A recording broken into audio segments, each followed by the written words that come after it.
Après deux millésimes exceptionnels que sont 2018 et 2019, nous ne nous attendions pas à un troisième millésime de ce niveau. Et pourtant, 2020 a commencé avec un hiver doux, le printemps a été chaud et humide, et le débourrement et la floraison ont eu lieu avec 10 jours d'avance. Les pluies du printemps ont apporté une forte pression parasitaire, mais sans conséquence sur la quantité de la récolte. L'été a débuté par une sécheresse absolue et des vagues de chaleur qui se sont répétées jusqu'au 10 août. Nous étions alors très proches des conditions que nous avions connues en 2018. Du 10 au 20 août, les pluies sont arrivées, apportant de la fraîcheur et de l'humidité dont les vignes avaient bien besoin. Puis le beau temps et la chaleur sont revenus jusqu'au 20 septembre, quand les températures ont commencé à baisser et l'humidité automnale a arrivé. La maturation des raisins s'est donc passée avec beaucoup moins de stress qu'en 2018 et 2020 se rapprochait de 2019. Nous avons ramassé les sauvignons blancs entre le 24 août et le 1er septembre.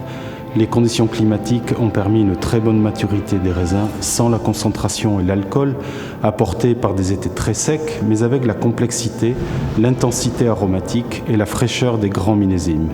Château Margaux fait du vin blanc depuis le XVIIIe siècle. D'abord appelé vin blanc de Sauvignon, c'est en 1920 qu'il prend le nom de pavillon blanc.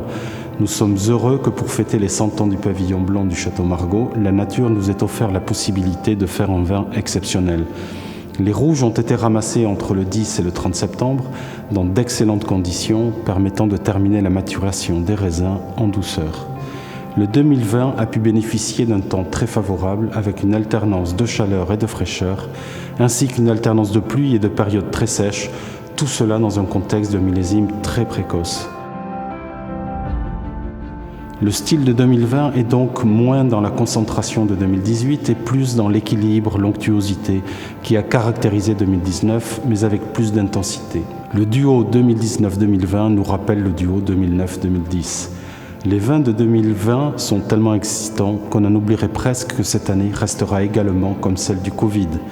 Tout a été fait, bien sûr, pour prévenir toute contamination et nous nous félicitons du succès des décisions prises et du respect des consignes par l'ensemble du personnel. Mais on retiendra qu'à aucun moment, les raisins n'ont eu à subir le moindre effet de cette pandémie sur leur développement et leur maturation. Rien n'a donc pu empêcher 2020 de devenir un très grand millésime et de constituer avec 2018 et 2019 peut-être le premier trio de millésimes exceptionnels de notre histoire. Mais l'avenir nous le dira.